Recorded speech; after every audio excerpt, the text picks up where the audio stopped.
Yeah, my first business started, I bought juice bars. So I used to own juice bars inside gyms. I personal trained, taught aerobics, and managed a bunch of clubs. Then I opened tanning salons. So I started a tanning salon franchise. That was about 10 years. Side note, I also owned a hot dog truck at Home Depot. Definitely off topic of everything I've done previously, and then finally ventured into real estate. I think the biggest turning point in my life is I turned 38 years old, and I knew I was sitting at my tanning salon saying there has to be something better for me. So 38, I was turning 39, and I said, I need a career change. And I knew I couldn't work 9 to 5. That was not in my DNA whatsoever. So I put it out there on Facebook and said, what are my options? Someone had mentioned real estate, and I said, wow, I actually never thought of real estate. Started Googling, found you, and we were off and running. So I started Googling real estate schools, and I saw your school with amazing reviews, and it was local, it was in Shrewsbury, so I said, why not? I reached out to a friend of mine, and we actually ended up signing up for the class together. And of course, I was nervous. I was 39 years old and hadn't been in school for over 20 years. And we just ran with it, and honestly, the class was amazing. I was engaged. For someone like me that is definitely very ADD and all over the place, you definitely kept us engaged throughout the whole process, and I learned a lot, which is very surprising. And you have the patience of a saint to be able to teach me anything whatsoever. Okay, the exam process. So for someone like me, again, at almost 40 years old, I am 100% not a student nor a test taker. So I had a bit of nerves for that, that's for sure. You had tons of study tips and different techniques as far as, the best way to pass the test. And I diligently studied for, a few weeks before, nonstop, and went in. Definitely did not think I passed until I went up there and they said, here you go, you passed. And to say I was shocked is an absolute understatement. So the number one factor in deciding where I was going to work once I got my license, I spoke to a few different brokers, and honestly, you and I connected, and I trusted you, and you gave me so much advice and, helped guide me throughout the process. So it was really a no-brainer to start working with you. And you taught me so much as far as, where to start, how to even begin your business. So for me, it was a natural progression to take the class with you and then, follow you and work with you. So thinking back to the first year in real estate, that definitely feels like it was decades ago. I think everybody has expectations of what real estate is all about. Many people watch $1 Million Listing, we're running around doing all these things. The first few months were definitely very challenging because you don't know where to start, you have no idea who to reach out to. For me, I owned, tanning salons and spas, so people had to look at me differently as far as being a real estate agent, where I was originally in the gym business and in the tanning and spa business. So it was definitely a challenge, and it was consistency. And the biggest thing is I'm an instant gratification person, and when you're starting in real estate, it is not instant gratification whatsoever. You have to put the time, the effort, daily grind, and to this day, 7 years later, it's still a daily grind, but worth every second of it. Again, like I said, I'm not a 9-to-5er, and, I couldn't sit behind a desk and have someone tell me what to do. However, I probably work double that in a week, and that is definitely the daily grind. It's, you're commission-based, so you're always hustling, you're always trying to build your pipeline, you're always trying to make new connections and new contacts and reach out to old clients, and, basically in the beginning especially, you're trying to build your portfolio, and then, as you build your portfolio, you start to receive referrals, and it's all a matter of networking and learning as much as you can, and it is constant education. I cannot stress that enough. Anyone that actually knows me knows that I'm a huge networker because you never know who you're going to meet, and I think one of the most important places to start is basically in your own neighborhood. So joining community pages. Social media is free, and people underutilize social media, and that's literally the number one way that I built my business from the start. I think building trust and having people know who you are and what you're all about is absolutely crucial, and most people don't do that enough. So one of the biggest ways to leverage social media to your advantage, basically, you just have to keep building your brand, building your business, building your network of people. And how do you do that? Adding friends, engaging with them, following other people's groups. I think one of the most important things, it's not all about us. If you're supporting other businesses, other nonprofits, other people in your community, in your family, in your network, that's how you're going to start to build a bigger and bigger network. And I'm telling you, I would not be anything without the network that I've been fortunate enough to have around me. Facebook has definitely been amazing for me. Not everybody uses social media to their advantage. Some people do like TikTok or Instagram or Snapchat. And for me, I've just realized that I've built a solid network of people. I've followed other people's businesses. I've supported them. I've helped build my nonprofit through that. So Facebook for me has been an absolute wealth of information and knowledge, and truly a way for people to see who I am, see who I am with my dogs. They're actually, a huge following. So, but people kind of get a glimpse of my daily life with social media as well. Obviously, I don't show all the ugly, but I show most of the good, some of the bad.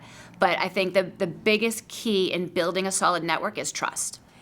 So the turning point with social media and how I realized that it was so beneficial is I got tagged on a community forum group of someone looking for a realtor. Now, I was literally brand new in the business. I think it was about 3 months in. I had no idea what I was doing. And I had a friend, her name is Siobhan, who actually works with me now. She reached out. She's new to the area looking for a realtor.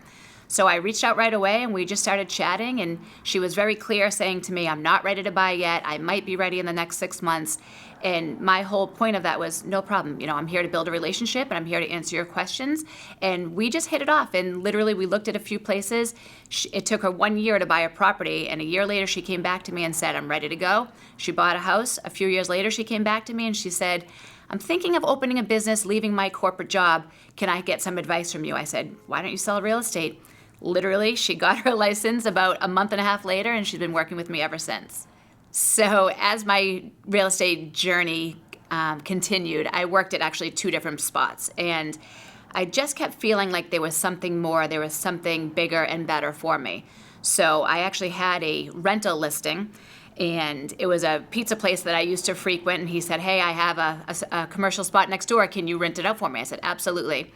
I went home and just something clicked inside me, and I actually think I called you, Lewis, and said, I think I'm going to just go take a chance and open my own place. And you were encouraging, and you basically said, you know what, go with it. So I went back to the pizza place a couple days later. I said, I got the space rented. He said, great. Who's it to? I said, me. He goes, wait a minute. I thought you worked for someone. I said, I do. Well, actually, I did. So I quit that, and 2 years in, I opened my own place, and I was scared to death, and there were a bunch of naysayers saying, you have no business opening a business yet. You're way too new in this industry. And when someone tells me no, then I'm going to do whatever it takes to hit a yes. And 5 years later, opening a business, it's been literally the best thing I've ever done. And, always listen to your gut, because I knew there was definitely something bigger and better, and there absolutely was. So being a brand new agent and opening your own brokerage is definitely a daunting task. So for me, obviously I've had previous business owning skills and I know what it's all about, but it was a completely new industry. So for me, I had a team of 5 people that actually came with me, and I was clear saying, listen, I'm a 2-year agent. We're going to do our best. We're going to learn. We're going to work our butts off. There's going to be some growing pains, and there obviously absolutely were. But there's a lot of challenges when you're brand new, especially in a brand new industry. So it's relying on some veteran agents. I had a handful of people that I could call and say, where do I even start with this? Constant education and reading and learning. And, for me, I learned by doing. So, I was definitely lucky enough to have veteran agents that reached out to lend a hand on basically where to start. And then again, being a realtor, you are basically self-employed, whether you work for someone or you own your own brokerage. So it's all a matter of you, what you put into this business is what you get out of it. So some of the benefits of being in our main market, which is Shrewsbury, my office is right on Main Street. So I've lived out here for about 26 years, and I have a great network of people, and people know that they can call me for anything, even if it's not real estate related, and I'm going to be there to help, especially with my nonprofit. So I think the most important part is people getting to know you. I was on a Zoom the other day for a panel that I'm on, and one of the other women on there, she said, oh, I've heard your name and seen your name all over the town pages, but I've never been fortunate enough to meet you. So now we have a lunch date on Friday, and again, it's just, building your network, expanding your network, because again, your sphere is amazing and it's a great place to start, but your sphere can only do so much. So now you need to branch out. So now we have an office in Charlton with agents out that way that are going to start to build a business out there. We have one in Falmouth, and we have an office opening up in Boston in about 2 weeks. So when I opened CRG, I really wanted to create something very special with the brokerage. And, anyone can give out a piece of paper saying you're a top producer, here's your award, and, it goes in the closet. But I'm all about making memories with my agents and building better, deeper relationships. And a few of the places I worked, unfortunately, I didn't get that. So I like creating something different. I like creating something for the agents to look forward to. And our team trips have always been so much fun, and they continue to be fun. We went away a few weeks ago with the negative 22-degree weather and the ice castles in New Hampshire, and In a normal world, I would never do that. But, it was a great experience. We laugh about it to this day. And, Aruba's always been amazing. In Florida, that was our first trip. But I think really appreciation on every level is so absolutely crucial. And that's what's going to keep agents realizing that, I go the extra mile for them. I'm going to spend the money on them. I'm investing in them, not just giving leads and referrals, but I'm investing in them as a person and really giving them something that, they appreciate. And, I think my biggest thing is that I want people to think when they say CRG that they love working here. And, this is a place that they can see themselves for the long run. And, I'm not into creating short-term relationships. I really want these people, to be with me throughout their career. So appreciation is so vitally, vitally, vitally important to me.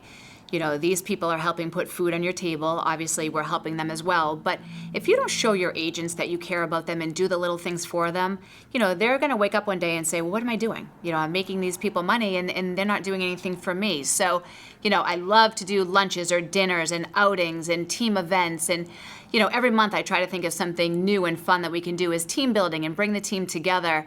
And to me, a little appreciation goes such a long way and makes such a huge difference. I know some of the places that I worked at, I woke up every day and I said, does anyone really even care if I'm here or not?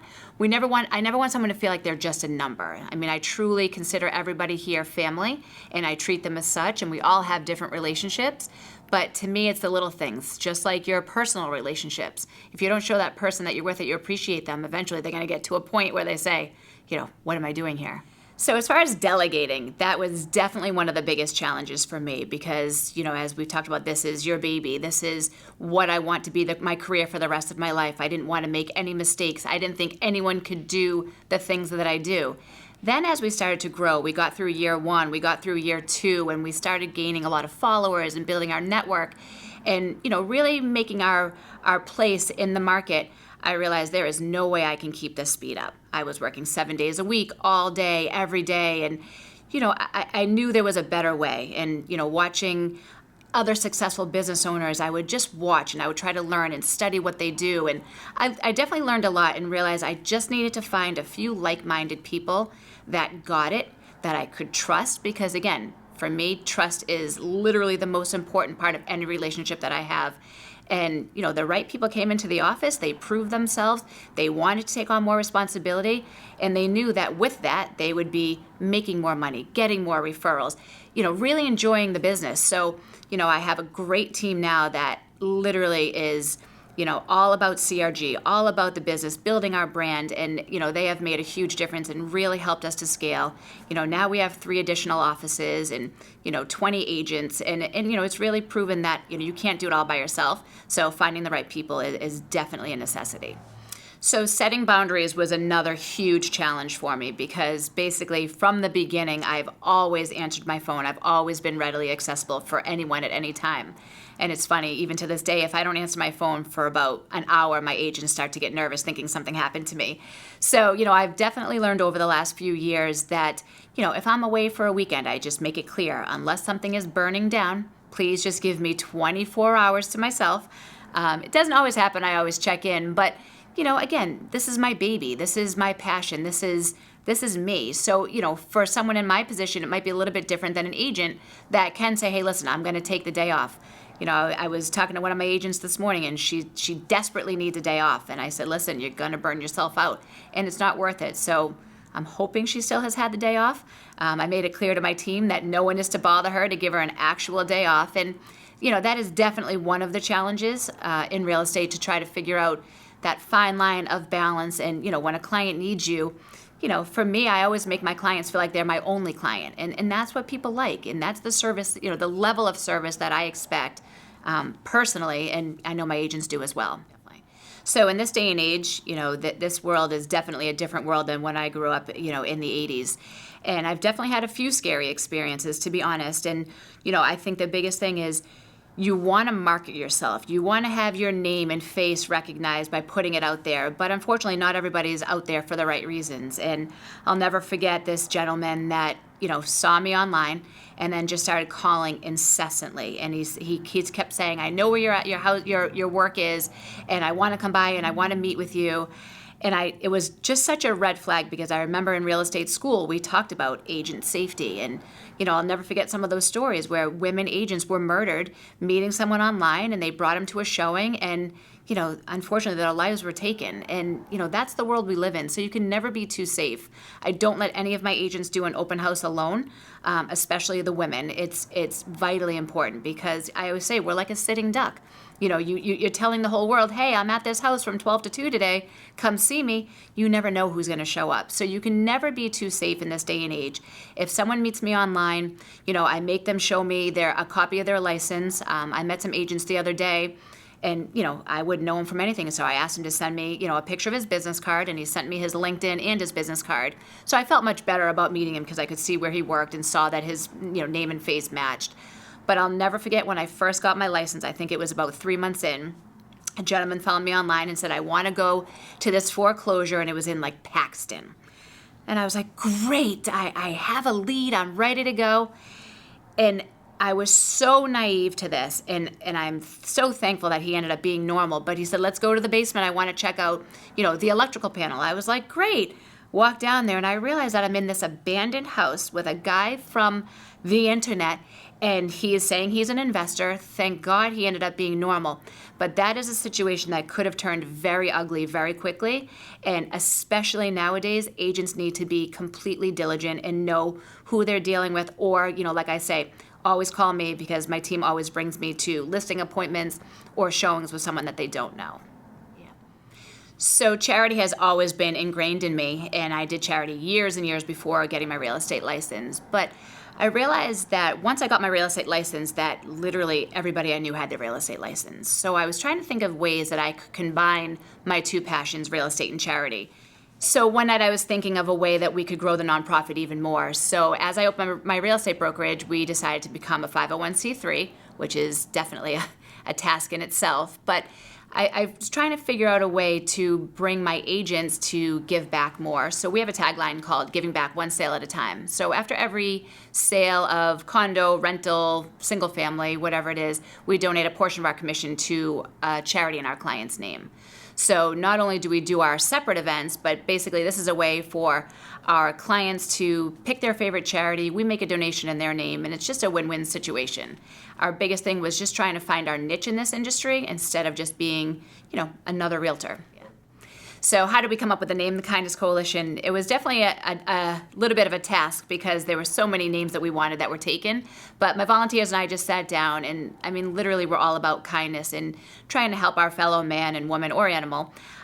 So basically we were a great coalition of people, and we wanted to spread kindness and joy, and that's when the Kindness Coalition of Massachusetts was born. So a few of the events that we put on for the nonprofit, we have a few signature events. So every fall we do backpack drives. We fill about 1,000 backpacks for the homeless.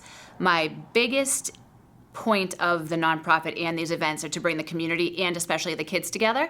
So not only do we raise thousands of dollars to fill these backpacks, but we bring the community in along with the kids, and everybody tangibly fills these bags. And then a couple of the local nonprofits come and they pick them all up.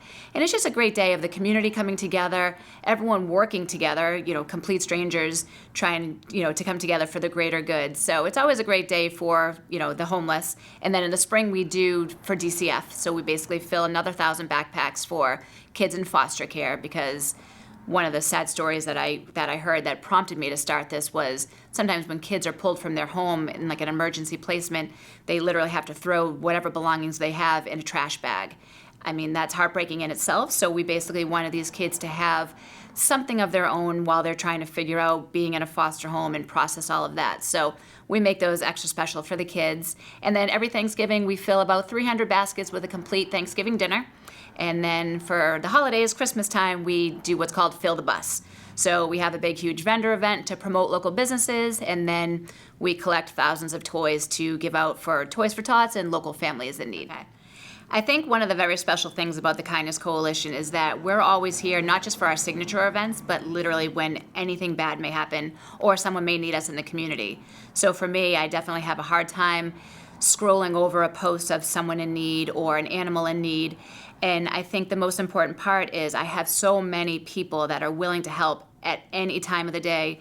During COVID, that proved so much. I mean, we raised over $80,000 for PPE and supplies, and people were constantly delivering food and treats to the hospitals, the healthcare workers.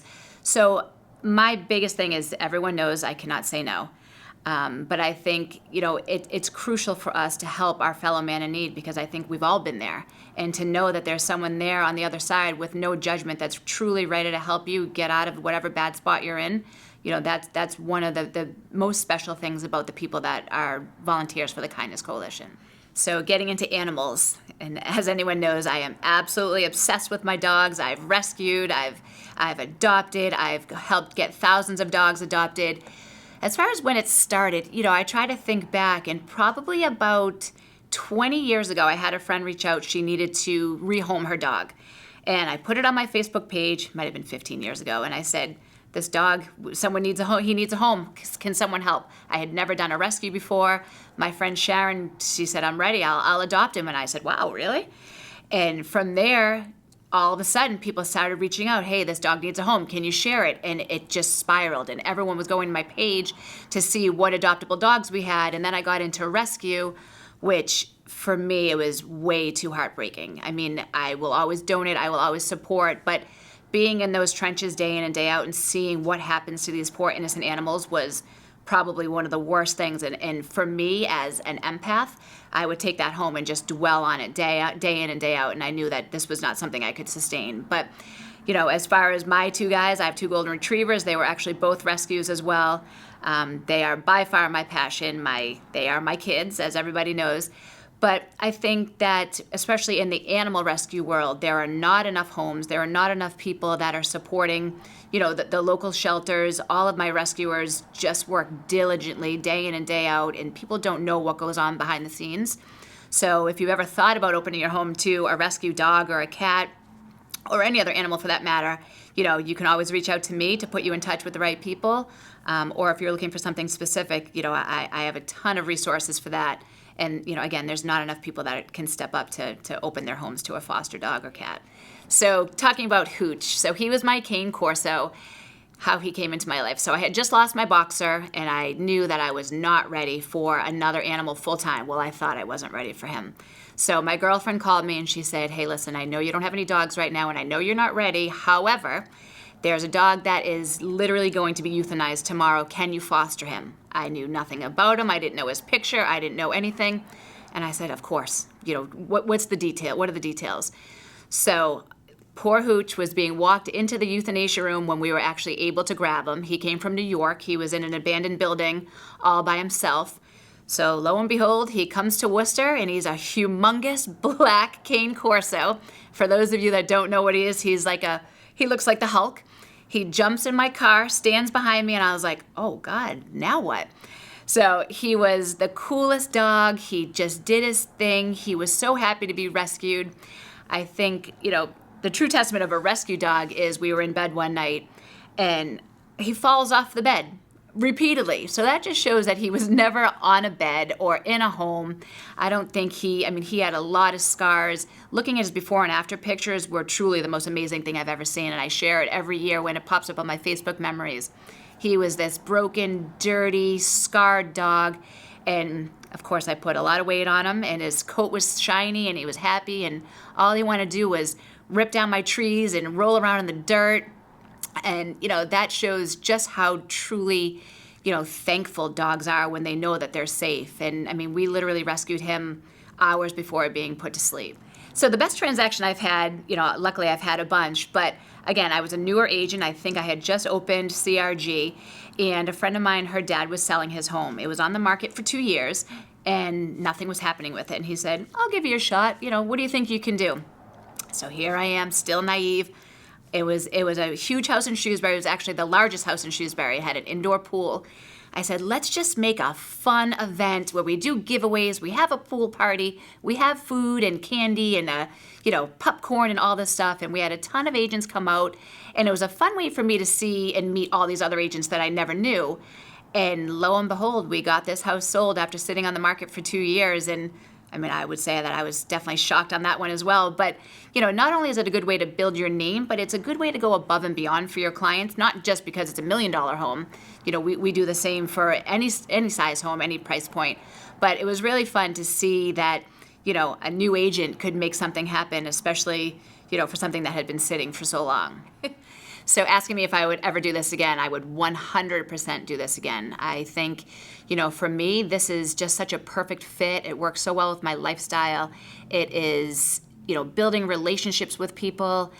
Selling real estate and buying real estate is literally one of the biggest transactions someone's probably ever going to make in their lifetime. And the fact that people trust me to represent them and help guide them through the process, there's no words to describe that feeling. So I always say I wish I did this 20 years ago, but the good thing about owning other businesses is I've learned so much about the do's and the don'ts, and I'm still learning. I've gone through this process of owning CRG for 5 years, and I've definitely made a ton of mistakes, and I think that the biggest thing is I've owned them. I know that I'm not perfect, and you get so caught up in trying to do the right thing and trying to learn all these things day in and day out. So luckily we're on a good track now. We have the right people involved. We're growing. And, it's all about finding like-minded people that are truly going to support you for the right reasons. So no doubt, 100% I would do this again. And I think people feel my passion, and that's why they talk to me about learning more about the business and, how they can be successful and how they can get started in it. Yep. So what to look for in a brokerage? I always tell people when they come interview with me, if I'm the first one they've interviewed with, always go to talk to 3 or 4 others. So this is a relationship. This is somewhere that you're going to go in and day out. You need someone that you can talk to and answer questions and that you can trust, and someone that you really get along with. It's not all about just chasing the money. I have an agent that I'm working with right now, and he was on the other end of a deal. And so he said, I get 90% of this brokerage. He goes, but I have no idea how to do a listing. So I said, wait, what do you mean you don't know how to do a listing?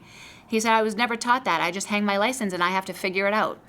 So red flags just basically blew up in my head, because our fiduciary responsibility, our relationship to our sellers or our buyers, is to know that we can represent them fairly. So he's going to be transitioning to my company. Yes, he'll get a little bit less, but the knowledge that he's going to gain and the hands-on attention he's going to get is something that no amount of money is going to compensate for that. So, when you go to a brokerage, talk about their culture. That's important.